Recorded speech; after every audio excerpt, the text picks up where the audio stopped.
Hey everybody, welcome to Leading Thriving Cities. This is our show where we shine a spotlight on leaders in public service, and we have deep conversations about sustainability and how we create a thriving future for our cities. My name is Chad Wright. I'm the founder of Forward Partners, and I'm excited to bring you a special presentation today. We have Emily Crawford, formerly the City Manager of Brownwood, now the City Manager of Abilene, Texas. She's coming back for her second appearance on the show, first ever repeat.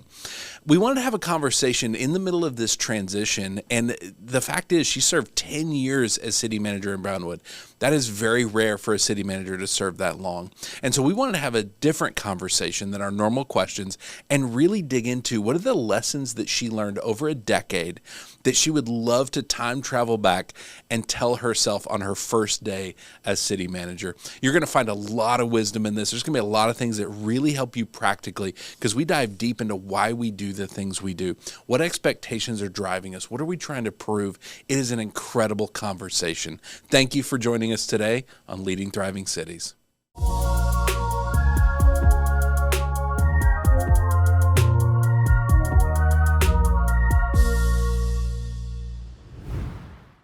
All right, Emily, thank you so much for being here. You are our first repeat guest, which we are super excited about. Wow. Our first conversation was, I think you were our second or third episode. We did it online. We wanted to have you here in person and really talk about something different because during the first interview, we dove deep into leadership and all the things that you've learned over the years and your experience, but you recently had a major transition. So you are headed from Brownwood, Texas to Abilene, Texas, newly appointed city manager. I think by the time people watch this, you will be in office and rocking and rolling. Absolutely. That's the plan. Well, the other piece of this that I think is interesting is you spent a decade in Brownwood, and that's a long time to be in a city management role in a city, and you see a lot of change and you learn a lot of things. And so I want to have a different conversation about what are the things that you learned that if you could magically time travel back in time and sit with Emily Crawford that's about to start day one of being a city manager, what would you tell her? And I think that's going to be a fascinating conversation for us. So thank you for doing this. Well, and thank you for asking me, number one, to come back. That's a great honor. But secondly, for actually asking me those questions, because it did make me sit down a few times and have to think about what would I really, and of course, I had a much longer list than what I landed on. But it was a valuable exercise for me and very much also helpful for me starting in a new city. Yes. Also to remind myself of how do I want to begin in a new city, in a new city management role. And that's a great thing to think through because what's interesting is I think as we look through a lot of your answers, your personality is going to come into a lot of that, right? And I think we have this tendency to fall back into old habits. And some of the things you're going to tell yourself are probably going to help you as you navigate a new role to not fall back into some old habits and old ways of doing things, because I think that's going to be a valuable piece of that. Absolutely. So what's if you went back in time, you traveled, got up to 88 miles an hour, traveled back in time. Marty McFly. I think when I proposed this, we sent each other Back to the Future memes instantly. So we're definitely children of the 80s. What was the first thing you thought of whenever you really wanted to go back and have that conversation with yourself? So I thank you for prefacing this, that this really is about me and my personality, because some of these things I felt like I need to have all these disclaimers, like a car commercial that's just fast reading all these disclaimers. Because the first one is to give more credence to my instincts or trust my instincts. Yes. And so, of course, all of my disclaimers were, but don't knee-jerk react and don't be a know-it-all and, don't have bias. And so I'm just going to try to express this as much as it makes sense to me, which is I do believe that over time we gain valuable wisdom, experience, and we do have that natural gut instinct about some things, whether it be a direction to go, a decision, a hiring decision, a termination decision. And what I have looked back and discovered is, for the most part, all of my original gut instincts about what would have been the most beneficial decision were what I ended up doing. Yeah. But I felt like that I needed to have more information, more data, one more piece of information, one more example. And I felt like I was somewhat slow to make what I knew deep down was the right decision because I needed to validate myself. I needed to prove that I knew what I was doing. And that is important. Yeah. Because we do need to gather data. We do need to justify. We need to make sure we're looking at all the options. And that's, I think, that wing 5 in me that's, more data, the better. Yeah. And so that trusting my instincts, I think, is something now that I can look back and say, I'm not new at this anymore. I have, like the farmer's commercial, I know a thing or two because I've seen a thing or two. And to be able to not only rely on my instinct exclusively, but allow myself to pay more attention to it when I first get that sense of there's more to this story. Yes. Or I think we're missing something. Or, oh my gosh, she is a rock star. We need to give her more opportunities. Yeah. And so I want to allow myself to trust myself a little bit more, still do my data research, still validate, but not discount myself in that way quite as quickly. Well, and I think it's when you think about how you operate, you have a problem or you have something you're wrestling with, you're going to gather smart people around the table and say, okay, what do you all think? How do we do this? And I think it's almost like reserving a chair for your own gut to say, okay, everybody gets a say in this, but also my gut's going to have an equal say, and we're going to think through these things. And I think there is a line where, okay, we've gathered too much data now. Like now we're just procrastinating the choice. Did you find that when you started in that role, it was really hard to trust your gut and you got better at it over time? Yes. And I think a part of it, and in fact, I think this will weave throughout almost every single lesson that we talk about today, is just inexperience. I had been with the city for 4 years before becoming city manager, but I was a department head for 3 years and I was assistant city manager for 1. And so just the sheer lack of experience in that role, I think was one of the reasons why I was more reluctant, because I did not see myself as a professional in that position yet. I didn't see myself as an expert. And so I didn't give myself that seat at the table as much as what I probably should have then and definitely need to do now. Yeah. But yes, I believe that grew. The more I did learn, the more I did realize, okay, I may not have said it at the very beginning that I thought this was the best path to go, but after all of our research and our discussions, this is the path we're going. Yeah. And so, yes, I think in time, that was an easier direction. However, I will just say anybody who knows me knows personnel matters are the most difficult for me. Yes. Because I'm affecting a person's life, their families, their future. And so those have been the ones from a gut-wrenching perspective have definitely been the ones I have moved the most slowly in. And in some cases, it was good to go slow because there needed to be some time to resolve issues or improve issues. And sometimes I look back and say, I had an opportunity to resolve something and I didn't. And looking back, I do want to be more resolute in taking the opportunities that come along, good or not so good. Well, if it makes you feel better, you're not alone in that. This is my 20th year in business, so I've been working on some content and reflecting on the last 20 years. And one of my biggest lessons I learned is when you know somebody's not the right fit, make the call. Like, spend extra time, be extra generous. However, there's a line there where you just make the call, because I always blew way past that line. Right. And it's stressful and exhausting when you finally make the call. It's like, oh my gosh, I should have done this 6 months ago. What was I thinking? And that's such a hard lesson because you do value the people. But I think over time you learn it's good for you and the organization and actually the person, as hard as it is. Yes. And that becomes really tough. So how does somebody come into this? Let's say they're a first-time city manager. Marshall, your former deputy city manager, is now city manager of Brownwood, which is an incredible, I'm so excited to see him do that. Absolutely. But when you first come into that city management role, even though you don't have the experience as a city manager, how do you give a little more weight to your gut without stepping over a line and saying, okay, I'm the city manager, I know. That's the bad version of what we're talking about. Exactly. Boy, I did not think about how to answer that particular question. I will say that there is no substitute for experience. And so being more cautious, I would err on the side of caution. Yes. And taking your time to gather your resources, your experts, et cetera.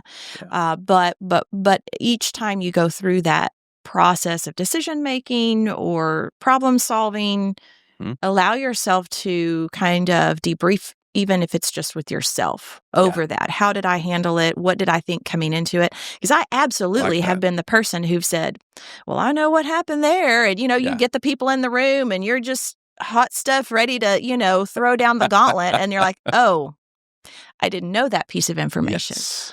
Oh, I wasn't aware that was what precipitated this. Yeah.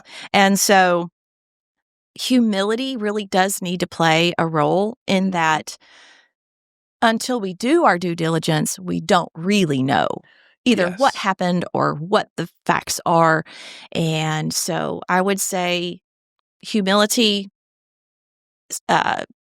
wanting to learn, wanting to hear from the experts, and also just monitoring your own biases to some degree. We all have them. We make decisions or we have perspectives that are just based on our own thoughts, and being open to seeing those in yourself is very important. As you're talking, I'm hearing the difference between I think and I know. So sitting in the room and go, okay, here's what I think is happening. Let's gather data until we know. And that's the open-handedness of I'm willing to hear a conversation. Here's what I think, but let's talk about it. But I love the idea of self-reflecting afterwards and go, okay, what did I think walking in? What did my gut tell me? And how did that line up with truth and where we landed? And starting to kind of keep score to really kind of understand, is my gut right more often than it's not? And I think often our gut is more on the something feels off, or this feels right, or it's wrong. I don't know that it's always as specific. It's very general, like, we're headed down the right road or we're not. And so I think that's really interesting. I love that. So what's the second thing you would go back and tell yourself? Let's see. The second thing is a quote from Brené Brown, which is clear is kind. Yes. Yeah. And I am a kind person. In fact, we had 2 rules in our household when Scotty and I are parenting our young children, which was kindness and respect. And everything else would fall into order. Yes. And we wanted to keep it simple, right? Because, we had boys. As someone who raised 3 boys, I understand. It can get complex and then they totally forget all of it. Yes. So I am a kind person. I intend on being a kind person. And I also intend on being a person of respect who respects other people's decision making and authority to run their departments. And I want to be the kind of manager who's not a micromanager, who empowers people, who gives people leeway to make the best decisions. And so starting from that position, again, I think there was a part of that was, again, lack of experience or technical understanding. When I started as a city manager, I was younger than all the department heads, most of which had been in city work for 10, 20, 30 years. They were experts in their field. And I'm this, 38-year-old who was over here doing the fun stuff with economic development, And now here you get to I learn how am, we keep water flowing and talking trash about picked up. wastewater and landfill and airport and things that were truly new to me. And so I think I did allow a significant amount of trust between those myself and those department heads. They knew their business. Yes. They knew what they were doing as I learned. And then I started to find myself being very frustrated that things weren't going the way I wanted them to go, or that I expected them to go, or they didn't make the decisions that I had hoped. Yes. Or thought maybe I had somewhat beat around the bush to convey. And so I had to ask myself, Emily, were you clear with these people and even the council? Are you clear about what your expectations were? Do they know what you're asking of them? And I could pretty quickly say, probably not. Yeah. Because I would offer a few suggestions, or you might want to consider, or, and so when I found myself becoming judgmental and critical and frustrated, I had to look back again at myself and say, what role do I have to play in this? I was not clear. I didn't say, I would like to see this policy create XYZ, or I want to see so many miles of street paved this season. I didn't have as many clear metrics of expectation on people. And so when what I had in my head that they should be doing was not happening, then I realized, okay, I just have to come out and be more clear. Yes. And that is kind of them. They know what is being asked of them. It's kind of the organization to the residents that they're getting the results that they expect. Yep. And I do think part of it is a gender norm. Mm-hmm. People expect women to be gracious and nice. And if a woman is too strong, then she's a bully or she's another bad B word. And so not that anyone told me I was being that way. I think just the expectations fear of that. And cultural expectations and society of, a woman needs to be always kind and gracious and forgiving. And I didn't necessarily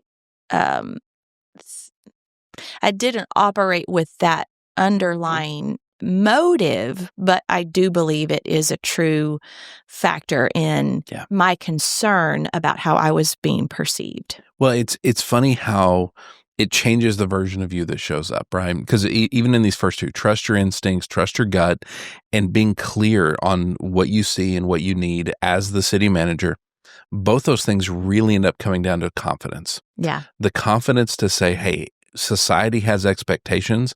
I'm not going to take those on, because what that's going to do is create a version of me that is not clear, that doesn't trust my gut, that is a little more timid, a little more less sure of themselves. The city's going to benefit from you being confident. Not that you know everything, but that you know how to help work with the team to find the answers. So to put those expectations on the shelf, say, those are not for me. It's amazing how that changes the version of you that shows up. You would probably be far more clear, which again, then you're more kind. Right. I think that's the interesting. We think about being clear as, I can't be gracious. I can't be nice in this. I've got to be clear. Clear is kind. And we can both love people and set really high expectations, really high standards. That's really interesting. So as you're navigating those conversations with people that know far more than you do about the different areas, what did you learn through that process of being the new person in the room to say, I've been on an airplane, but I know nothing about airports? Like, how did you lead through that process and learn to become a little bit more clear? Well, I was honest about it. And I would go to job sites and I would, have conversations with the technical experts, whether that's our on staff or whether they're hired consultants or engineers, and say, explain this to me. Why are we doing it this way? Help me understand XYZ. And so when you present yourself as someone who wants to be an advocate and a learner, people really respond to that well, at least in my experience. Yes. They're proud of the work they do. Absolutely. They put heart and soul and blood and sweat and occasional tears into the jobs Even that they do. Even in public works. And so being that type of person who says, teach me what you know, whether I think I already know it or not, it definitely also gives those folks the opportunity to brag about their work, to talk about what they do, what their people do. And those kinds of conversations, yes, are good for knowledge. They're good for understanding. They're a good training tool. But they also builds a sense of rapport both ways. The city manager is interested. The city manager wants to learn. The city manager isn't in this ivory tower sitting in a cushy chair making all these decisions with a giant red pen slashing budgets without any form of understanding or knowledge. And she doesn't know what we do. She doesn't care about us. So to seek out understanding is also creating, I believe, a sense of their better understanding of the role of the city manager as well. Yes. Well, and through that ability to show up and say, hey, I don't know anything about what you're doing, but I really want to. There's some vulnerability there to say, I don't know everything. And I think you talked earlier about the city manager when you first start, there's this need to prove things. And that leads to a lot of expectations, and it changes kind of how we show up. And I think being able to show up and say, hey, I don't know everything, but I really care about you and I care about the job you're doing. I care about the city. Let's go. Let's figure this out. Yeah. That's exciting. People respond to that. That is what healthy vulnerability really looks like. And what I find is interesting as we're having this conversation, I'm thinking about how how that version of you viewed yourself Mm-hmm. versus how the council that hired you viewed you. My guess is none of them were like, we're hiring Emily because she knows everything there is to know about wastewater and trash collection and budget. She knows everything. They hired you for your leadership ability to gather a smart team, to lead them and guide them in the process. And yet we walk in going, oh, I don't know anything about this. Like somebody's going to discover that eventually. Right. I didn't have that expectation to begin with. So we take on those different things and it becomes a weight that we're kind of bearing. Yeah, we're putting a pressure on ourselves that I don't know that anyone else really asked of us. Exactly. And some people will look at that and go, well, that just makes me stronger. I'm taking on these expectations and I'm living up to them anyway, But what it really does is just change the version of us that shows up. And it changes is where I'm trying to prove something to you. Everything's really about me. When I just show up with confidence and humility, I'm here to serve you. I'm here to sit in this hole and look at this pipe that's leaking water and learn. That's not about you. That's about the people that are right there in the city. And that becomes really exciting. But as you approach this, it kind of leads into your third one really, really well. I like how you have this structured, by the way. So talk to us about the third point. Which I'm presuming, because I don't have my notes in front of me, is you don't have to know everything. Yes. So when I first started, I had this false pretense, this expectation of myself that I needed to be able to answer every single question of any resident and any council member at any given time. Yeah. And if a council member called me at 3:00 in the afternoon and said, hey, what's that utility crew doing on Avenue K? I needed to know what that utility crew was doing on Avenue K. Yeah. And so I had this insatiable need for information, and I needed to know everything that was going on. I didn't want to be caught off guard. I wanted to prove to the council. I wanted to prove to the residents, I know what's happening in this city. I can answer any question on the spot. And that's just unrealistic. Yeah. And I remember, I think we even talked about this at one point when we were doing some coaching. I think you asked me, Emily, okay, you've got 300 employees, 30 departments. Can you possibly know what every single employee in every department is doing every day? And that's what got, well, that's silly. No. I get that response a lot. And it's just like, and the more I thought about it, I thought, I'm not being paid to be a filing cabinet of all the activities and the tasks that are being done within the city every day. So I have to balance that with, yes, I need to keep the council informed. Yes, we need to be communicating with the residents and internally within our organization. So there is a level of understanding, of knowledge that is important.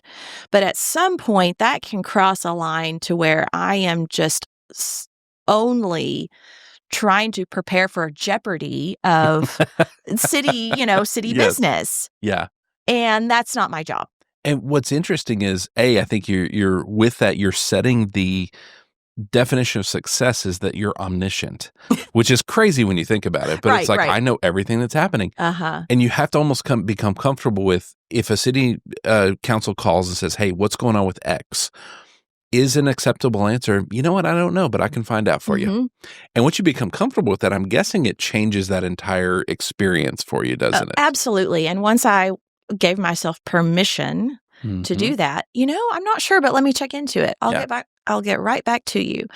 That has, it's helped that sense of, again, this looming pressure that I don't have the information. I can't get it all. It's, what if I get stumped, And so I've handled that by having some metrics. I mean, or expectations in what does the city manager need to know, so that then the city manager can then convey that to council, and having some of those guidelines. If there's a significant utility outage that's going to be for several hours, it's going to affect the hospital. Okay, that, I need to know that. And sometimes it's just navigating with your own staff and coming to that sense of, this is what I do need to know pretty promptly, versus when we do our Friday updates and I see the project list, that's good enough. And I still missed the mark, even when I tried really, really hard. And even when I was like, I'll just, I'll wing it, which winging it for me, is Winging it for a 6 with a 5 wing, you're still 10 times more prepared than literally anybody else. So all that said, I can still have a council member say, why didn't we hear about this? Or I wish I'd have known sooner. Yeah. And that also sometimes at some point has to go down to the fact that some of our council members, some of our residents, they are also insatiable about what they want to know. Yes. And so I may not be able to every single day, every single question, be able to inform them. So use my best discernment and those boundaries that I also request of the council. What is it that you need to hear from me? Yeah, which again is. It's funny how the theme of this seems to be expectations, but if I'm a council member and I have an expectation that you answer all my questions instantly, you can choose not to take that on and say, look, that is impossible. So here's what I'm willing to do. Here's what I'm able to do. And I'm happy to do it, but I just can't know everything. And I'm just not going to take that expectation on because it's going to create a version of you that's stressed out all the time. The first time you see their face pop up on your phone, you're going to freak out. And I think there's something to understanding how we affect others. And when I think about the version of you that feels like you need to know everything, I think about how fear filters down through a system. If you're driven by the fear that a council member is going to call and you can't answer what's happening on Avenue K, now you're going to take fear-driven action. You're going to call somebody in charge, and they don't answer their phone. Maybe you're going to call somebody one rank down. Hey, what are we doing over in Avenue K? Well, I don't know, boss, but let me find out. So then they're going to call somebody on Avenue K and be like, hey, city manager wants to know what's going on. Yes. And now that person is going to feel that kind of micromanagement, that feeling of it coming down through the system, going, what does she need to know for, you know? Right, exactly. And it's amazing how our fear as leaders, especially at the highest levels, it just spreads. It becomes contagious almost. And we don't really think about it at the time. We think, well, I'm just keeping my council informed. Right. And I've even to some degree, if it's an average, what's happening on Avenue K? I have learned to stop saying, council person so-and-so called and they want to know. Yes. Because the immediate stress factor on staff, especially mid or front level staff, well, what have I done wrong? Why is the council member asking? Is my job at jeopardy? What does the city manager think of me? So I'll generally say, hey, I heard, or someone asked, or and possibly I did drive by. I drove by, I wondered what was going on. In a small town, you can drive by. Yes. So that just learning, the result is that I get the information in order to convey that back to the person who asked. I don't necessarily need to put other people through the same level of stress and pressure of that sense of, this is suddenly elevated because there's an elected official involved.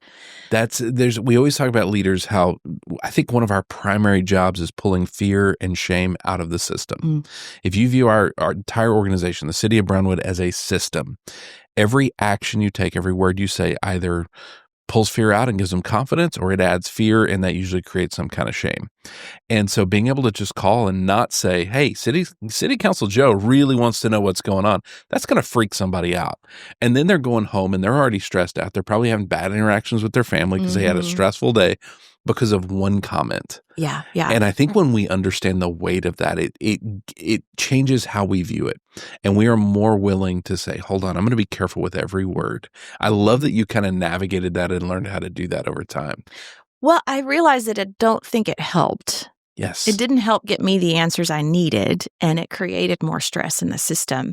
And I also realized that, I hated it when I heard that information was conveyed from, well, City Hall says to do this. City Hall says that. City manager says this. And I'm like, no, we had a conversation. We decided this was the best route to go. And now you need to convey that to your team. And but instead of having the courage and the ownership to say, you know what, this is what we're going to do. It's going to be a change, but this is why it's, well, city manager says we got to blah, blah, blah, or city hall says, and I'm like, oh, come on, don't put that on me as if it was solely my, hammered, decision coming down. Which we both know it's a lazy form of leadership to say, well, somebody else says we got to do it, versus selling it and saying, no, we're doing this and here's why it matters. How did you learn to get better at that over a decade to go? Because I would say I think externally viewing in, it looked to me like things got better where when you left there, when you just finished up your tenure there was less and less of, well, City Hall said this, City Manager said this. I think you did a good job strengthening that culture. What are some things you did that contributed to that?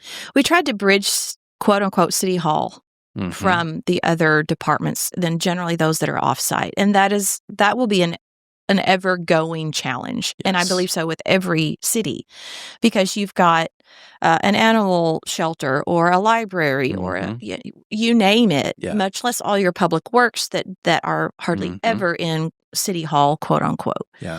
And so this sense of the City Hall is the ivory tower, they have all the good furniture. They have all the good snacks. To be fair, I've been to y'all City Hall. I don't know. But you weren't there before the renovation. That's fair. When we had purple carpet and peeling wallpaper. We digress. So yes, bridging administration in general with other departments, mostly those that are in the field or not in the City Hall. There's no substitute to just presence. And so that has been a priority. I admit the longer I was in the position, the less I got out. And I think I probably got a little bit lackadaisical about that. Oh, I already know, I know these guys or these gals And so attending every form of promotion ceremony or retirement ceremony is really a great way to be just present when there's no specific talking point or agenda. Randomly showing up when they've completed a project. I mean, even to the degree we painted the terminal at the airport. Oh, let me come see. And so showing interest, I think, is one of the biggest ways to bridge. And just like I said, your physical presence there's just no substitute for that. Yeah. I know we went through an exercise at one point of really blocking time off intentionally for that. And that's so hard to do. When you reach a certain level, there's so many demands on your time and your attention. But to block it off ahead of time, say, hey, 3 weeks from now, I've got an hour where I have nothing to do except go to the police department. Right. And just go connect with some dispatchers and say hi and see how they're doing. I think that's so valuable for leaders at the highest levels to do, because you're right. It's kind of like in parenting. Honestly, I think to be a good parent, you just got to be present and love your kids. That's 99% of the battle. And I think it's the same in leadership. Just be present and let them know that they're cared for, that there's somebody above them that is not just signing paychecks and giving them orders. There's somebody that actually cares about them. Makes a difference. It does. And I think the second part to that, to answer your question, is involving mid-level supervisors and superintendents, because it is true. Most of the decisions that affect departments are made by administration and that department head or division director, however it's structured. And so being able to pull that next line level superintendent into some of those decisions, asking them questions. Hey, if we do this, how will that affect? If we can't get you these 2 trash trucks this year, what's your workload going to look like? How will that affect service delivery? So it brings them into the decision-making process. And I think every time that we can get input and contribution from mid-levels, number one, it helps them have ownership. It helps them have buy-in. And so it is, hey, we talked about this. When the guys are complaining about, why didn't we get those 2 trash trucks? Well, we talked about it. We looked at it and explain instead of, well, it's just City Hall. Yes. So yes, presence. And then I think engagement, allowing more input and decision-making, or at least explanations. Yes. If you can't, for whatever reason, get their input, then at least sit down and say, this is what we looked at, this is what we decided, and this is why, because they're going to have to answer those questions. I'm not going to be at the break room at 7:00 in the morning. And you know what? That department head probably isn't going to be there either. Right. But that foreman, that crew chief, they're going to be the ones there. And so I love that. There's a quote, and I'm going to butcher the heck out of it. I don't even know who said it, but it says that a man can endure any how as long as they have a why. Why? So how are we going to do it this year? We're going to do it without the 2 trash trucks we want and probably need. Here's why. Here's why we can't do that, and here's how we're going to move forward without it. Just knowing the why, most people are going to go, Okay. Yeah. I don't love it, but that's Yeah. okay. But I at least I know understand. the why now. Yes. When they don't have the why, they write the worst stories Right. in the world about why. Let me tell you about our city manager. She hates us, It's Right. the line it goes down, and that spreads fast versus the really good actions and it's just this constant practice of connection. Yes. Bringing them in, getting their buy-in, talking to them, listening to them. And that takes time. It does. It takes time. This is the hardest way. I honestly think great leadership is so boring. It's doing the little things necessary to lead people consistently. It's having the schedule booked constantly with I'm investing in others, taking time for myself, but I'm always out there connecting. I'm always out there having little conversations. Can it be big, grand things? Sure, that's a piece of it. Most of it is, when was the last time you went to the PD or went to Public Works or went to the library or health department and just saw how they were doing? Yeah. It's a huge piece of it, but it's so hard with the schedule. It is. And like I said, it's almost like New Year's resolutions. I'd be like, all right, I'd set the schedule, and then I'd keep up with it. And then it'd be like, oh, it's too hot to go. It's too hot to go to see the street working 104 degrees, or, oh, it's budget. Oh, it's audit. Oh, it's, fill in the blank. And so, yeah, it is definitely one that is challenging. It sounds so easy, and yet so hard. It's hard to get out of that office when you're tied to that. Oh, let's not talk about the bane of email. So it's hard. It's hard to do that type of work. It is, but I think if we go back and think of it in terms of parenting, if we said, hey, you're not going to see your kids for the next 12 weeks because budget and email and meetings and all this, you'd look at it and go, that's not acceptable. I'm going to see my children. It's kind of the same thing when you think about the parenting of an organization. It's, hey, I'm not going to go 12 weeks without going down there because I do have all these things. Because these things, by the way, are never going to stop. I don't know if there's ever a season in city management where you're like, we have nothing to do. No, there's really not. There's really not. I love that.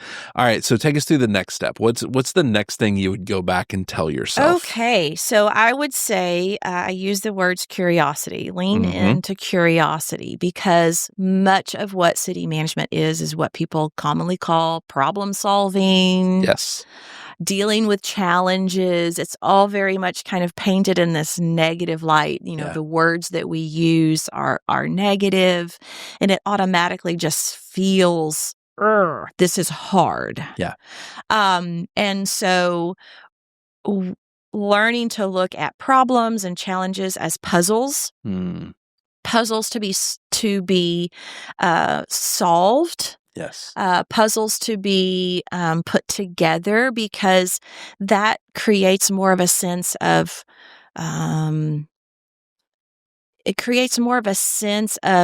there is a solution on the table. Yes. I have what I need. I just need to put the pieces in the right place.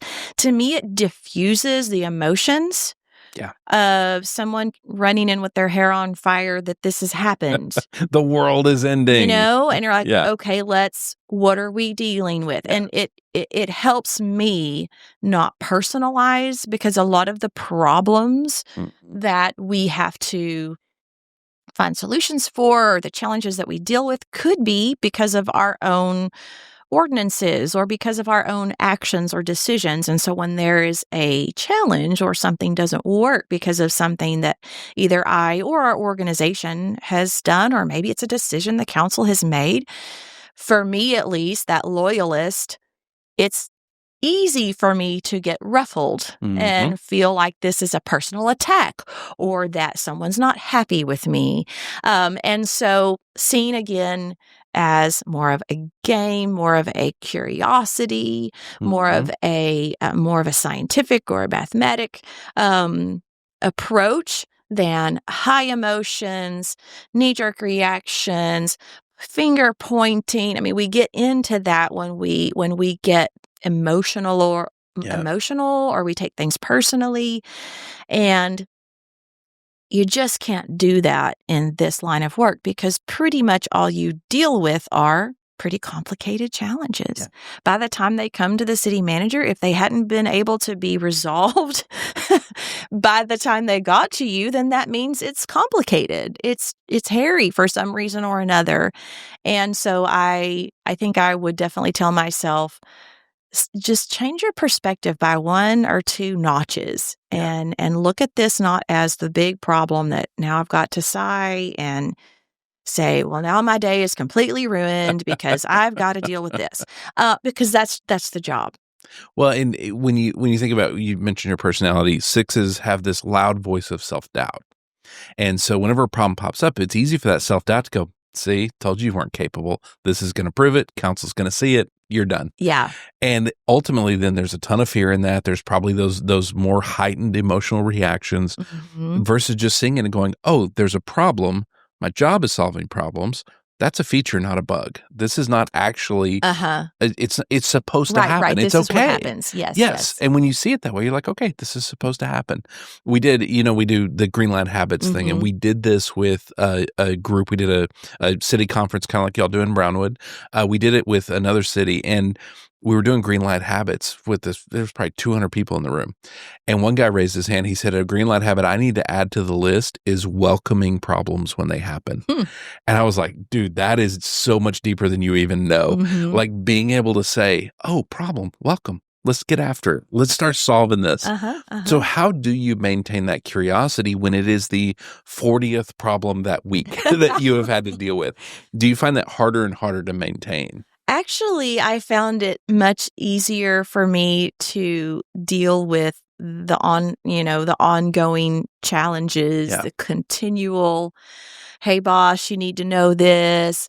And so for me, what has been really helpful is this idea. I read this really hard book. It was called, oh my goodness, I'm on the spot. Failure of Nerve by a psychologist. It is a hard book, but it's very good. It's this idea about leadership and how leaders need this idea of self-differentiation. Whereas the leader, you have to be somewhat independent of the organization in how you see things, how you respond to things, because you have to see the big picture. So you can't be so in the trenches that you are overreacting, underreacting, whatever that may be. And that you don't get sucked into this kind of groupthink thing of everybody wants to do this. You've got to be differentiated enough and confident enough in your knowledge and your skills and your experience and your abilities to be able to pull yourself back and look at the big picture and not be unemotional, but also know how to deal with the situations and respond out of knowledge, experience, etc., and not sheerly out of emotion. And so this idea of I am part of the team, but I also have to be somewhat at arm's length just for the sake of making sure we are following procedures and processes, we are treating people equitably, all of these things. And so once I learned more about this idea of self-differentiation, and you can look it up and you can find much shorter articles than The Failure of Nerve, it helped me realize just because someone else is literally panicking, I don't have to panic to take it seriously. I don't have to get emotionally wrapped up around these things, which I don't typically anyway. I'm not generally that kind of a person. And so it just helped me to be like, okay, no, this is my job and this is what I do. And that's what a leader does. When things come across their desk or into their office, they sit back, they breathe, they ask questions, they analyze, and they do the hard work of what they're hired to do. I think we always talk about the most important question in leadership being, okay, now what? So something pops up to be able to very steadily say, okay, now what? And to not get sucked into with everybody else. And as you're describing this, I'm thinking about it. If you got 15 directors around the table and they're all freaked out about something, if you're also sitting there freaked out about it, you're just another director. Like you're not actually contributing what you're supposed to. And Gina Nash, she's the city manager of Saxe. She was one of our former guests, and she talked about on the show the idea that she's always thinking decades in advance. Like, yes, you want to solve this problem today, and the easiest solution is X. But how is X going to hold up for 30 years? Are we thinking about that? And that requires that self-differentiation to be above it, not better than anybody else, but just a different position of having to see how everything will affect everything else around it. Yes. And nobody else has to have that view. And I think when you first get in that city management role and you see that view, is that a little scary for the first time to see the entire organization and, by the way, the future of the entire city? Oh, absolutely. You look around and like, they entrusted this to me? Like, what were they thinking? I mean, It's funny how we all have those moments. We've lived in our house for 17 years. I think it's the third house we've owned. I was literally walking the other day to take trash out, and I'm walking, I look up at my house and I was like, somebody loaned me money for this? That's insane. Why would they do that? But I'm the adult in the room. And so I think there's something to that. Being at that high level, your last point here, you talked before about not wanting to micromanage. Mm-hmm. And I think there's something about when you're at that level, you are letting other people do their jobs, which kind of brings us to the point you had put there of don't do other people's jobs for them. Yes. Talk to me about that. Yes. So I know that I have this problem of overfunctioning, which is I want to help people be successful. But when I really dig down into it, I want people to like me. I want people to think I'm a good boss. I want people to think that I am supportive, which I want to be all of those things. But it also says something about me and my motives. And so, again, first starting off, I am inexperienced. I am a female in a mostly male predominant world. I am younger. And so I found myself saying, oh, would you like me to draft that briefing sheet for you? Oh, would you like me to speak with the attorney about that? Oh, you know what? I'll just check with the city secretary's office about that ordinance. Yeah. You know what? Let me just check the budget for you. And so I established myself probably as being someone who carried other people's burdens with them. Again, not a bad thing. Yeah. But once you start volunteering to do other people's job, oh gosh. Yeah. They're going to let you. I think at first they get irritated, and then after a while they're just like, fine. I think people are like, oh, sure, that's the first thing off of my list. I never saw anyone say, no, this is my job, Emily. But I knew that I was trying to contribute to their work. I was trying to be helpful. I was trying to, again, build trust, build rapport. I may not be the expert in wastewater phosphates, but I'm good at writing, so I can write a briefing sheet. And so in my desire to impress, to prove, and to help, I think I did overstep some of those maybe boundaries of what is other people's job versus what was my job. And I would find myself thinking, why am I doing this? So-and-so. And that's the thing. I'd say, oh, well, I'll take care of that, or I'll do that. And then when I did it, I resented it. Yes. Well, why am I doing this? Well, because you volunteered to, you basically forced it. And so I was like, okay, I don't need to do this anymore. And so it was a learning experience for me to say, make sure you check the ordinance and see what that says. I'm not sure about legal. You might want to, run this through legal. And so I would. And they were happy to, by the way. Clear as kind. Yes. And so, and I noticed that every time I asked someone to run that through finance or do this or do that, okay. Yeah. And I'm like, oh, it's that easy? Like I can actually ask people to to do something, and it's that easy. Well, it's so funny you talked about, when you want to please people, when you need to be liked, right? I have to prove I'm likable. So how am I going to prove I'm likable? I'm going to take part of your burden away from you. I got that.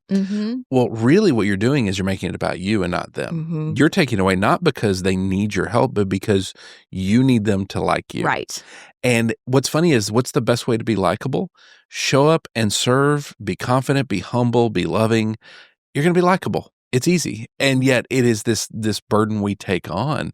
And I think there's something to really being able to say, hey, this is, because again, when you start taking those things on, now you're in the weeds. Right. Now you're down here. Yeah. You're not, there's none of that self-differentiation. We're not up here up high. We don't see the whole city. We see this public works problem because now we're going to talk to a lawyer about it. Right. When they're perfectly capable of doing that.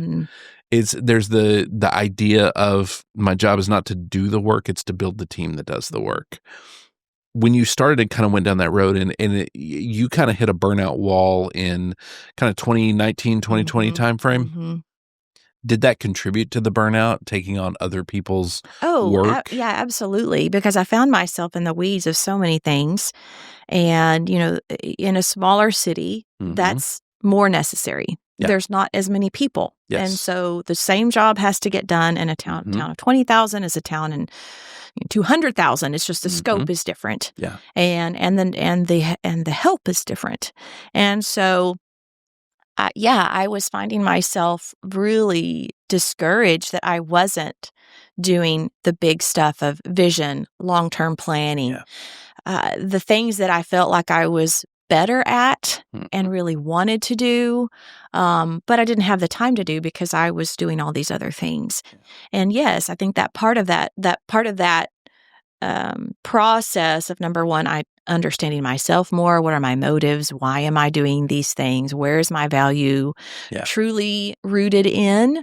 And that did help me start making those intentional decisions to say, we are in a conversation, we're working through a solution, and when I know that the ordinance may address that or whatever, purchasing requirements, instead of saying, let me check into that, saying, you know what, I'm wondering about that purchasing policy, make sure you talk to the purchasing director. Yeah. Before you, get too far in this process. And it was kind of liberating to be like, other people, they've got this. They don't need me to do this for them. Yeah. Well, and it's funny because you talked about being in a small town. Sometimes as a city manager, you do have to do things that a city manager of a 200,000 or a 2 million town, they're not doing. But it's not that many things. And I think that's where we're like, well, small town, we have to do it this way. We don't have to. There are those one or two things, but then we put everything in that bucket and you're overwhelmed. And suddenly you look up and you're not providing vision. You're not providing direction. And I think that switch of being able to provide vision and direction, that's so much of what that job is. And I look at city managers that don't last a decade. Now, sometimes it's politics. That happens. I think sometimes it's they get so in the weeds, they're not actually providing vision and direction. And you start to hear a lot of, where are we going? Yeah, why are we doing this? And that cry gets really loud really fast. I love the idea of not micromanaging because you are you love achievement. Like all your strengths you're very execution focused, right? Right, I am. So that in the weeds we check the boxes and it feels good. Yeah, there's that dopamine hit of I did something today. I can write a briefing sheet. I am a darn good briefing sheet writer. But then I still have it's almost like procrastination. But I still have this other really challenging, more long-term issue that needs attention. But that's not going to be solved today. But I can write this briefing sheet today. And any project that it's like, boy, in a decade, this is going to feel great. It's really hard to find the energy for that. Y'all's Brownwood Event Center is probably an example of that. Beautiful new event center. Y'all wrestled with that thing for a really, really long time. Were there moments in that when you were like, okay, the best thing for me to do right now is not write a briefing sheet over here and check these tasks, is to really go focus on this long-term vision and project? Were there times when that became very, very clear to you? I could say that particular project is one that I am proud that I didn't get in the weeds on, actually.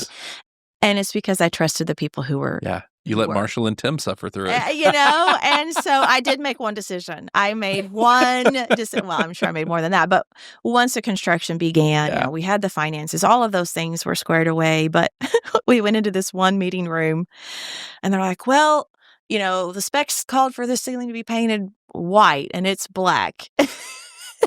And there's like 3 or 4 of us in the room and they're like, Emily, they're just decision fatigue at that point. Yes. The number of incredibly small, door handle knobs. And they're like, Emily, what do you think? You make the call. It's like, I like the black. I mean, it's up. It's done. We're happy. That was my contribution. I know I definitely contributed more than that, but that was one of those things I did.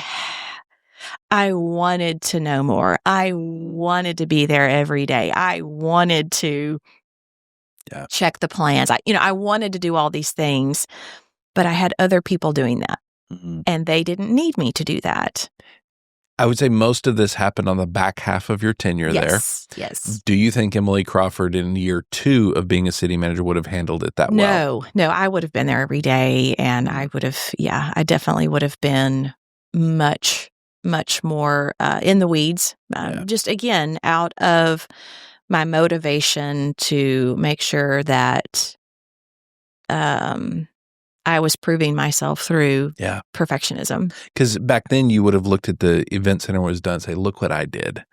And now you get to look at it and go, look what my team did. Yeah, absolutely. And one short-term one feels better than the other, but long-term to point to the team and say, okay, these people and their lives are better because they ran that, they created it.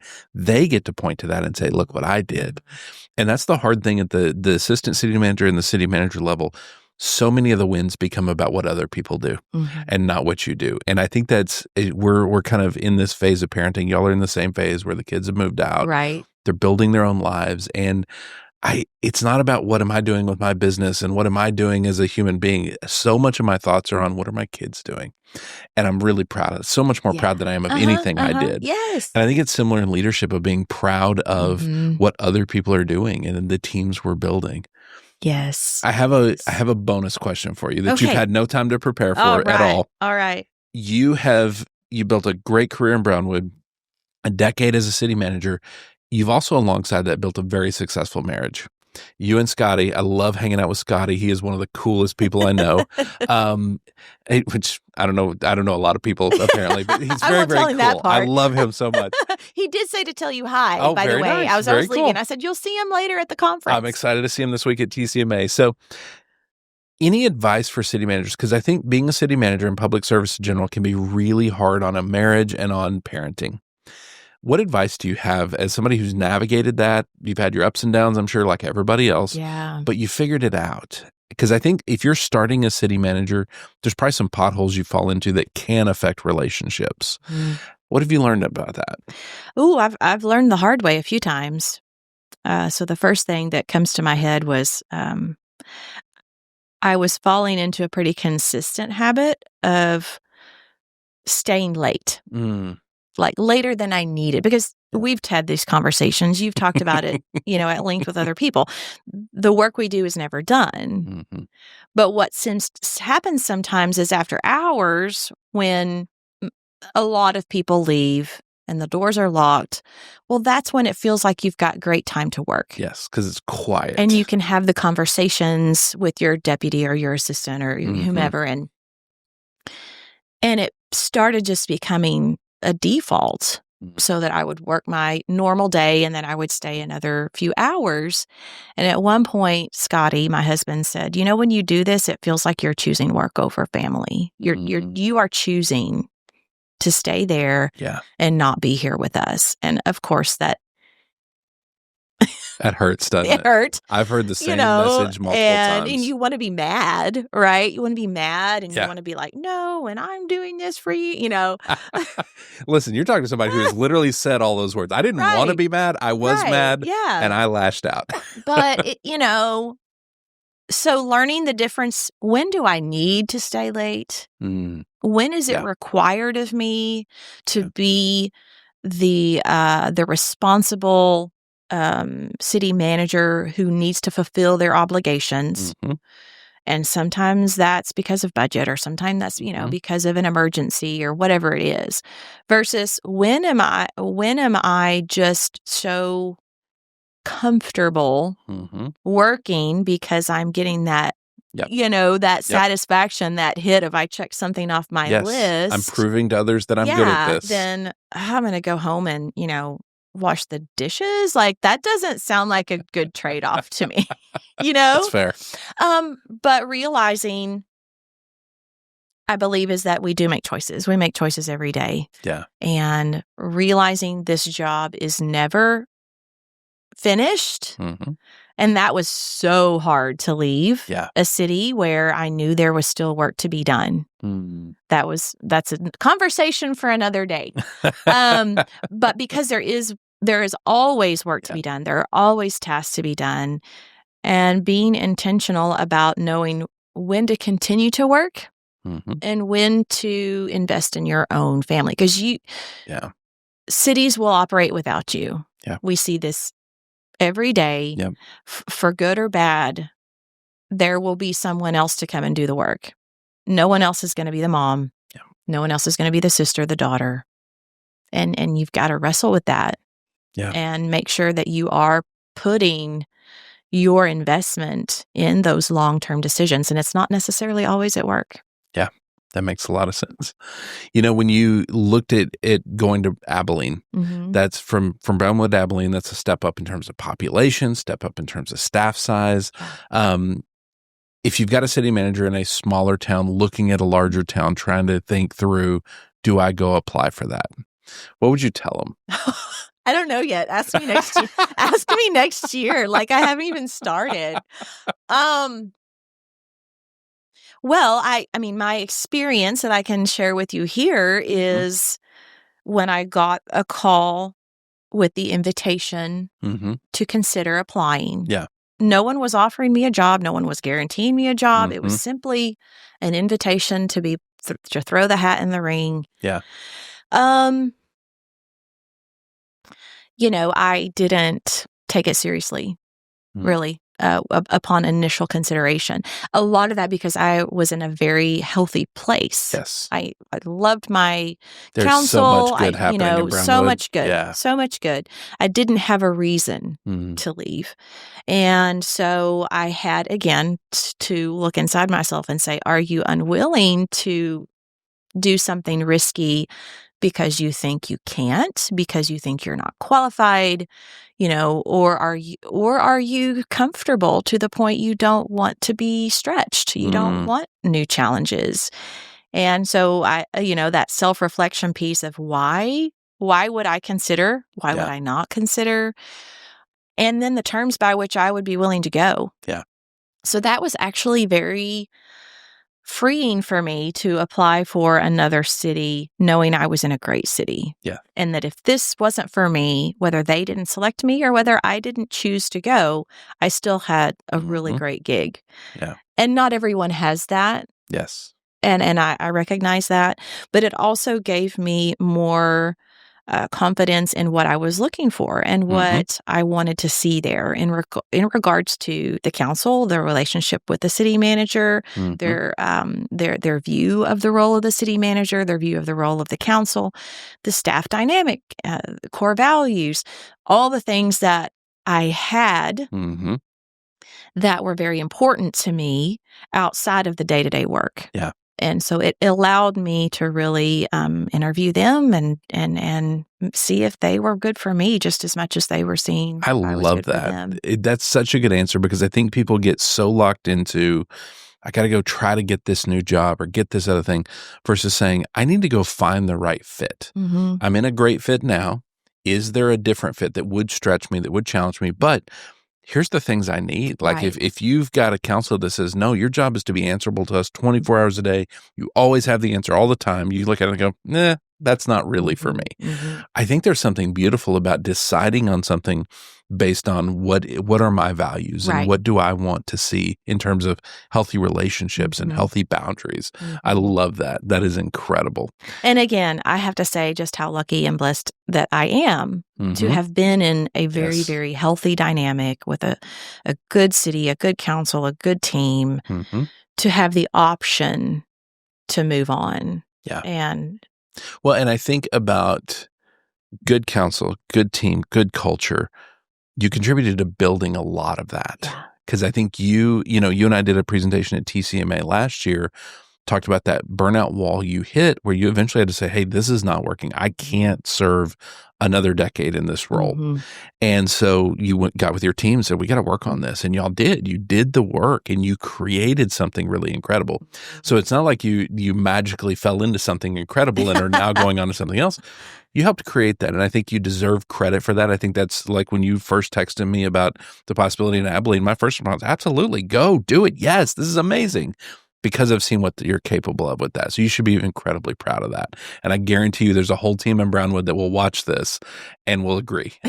So you should be very proud. Well, thank you. I will accept that and not try to rebut it with all of my standard, my standard answer. So I love it. Well, Emily, thank you so much for doing this. It was an incredible conversation. Cannot wait for people to see this. Thank you, Chad. Thank you for joining us for Leading Thriving Cities. We are dedicated to giving away everything we teach and, importantly, everything we learn while we're on the ground partnering with cities to develop healthy leaders and thriving teams. You can find all of that leadership development content on Facebook, Instagram, and LinkedIn. Just search for @ForwardPartner. You can also find more information about what we do at forwardpartners.net.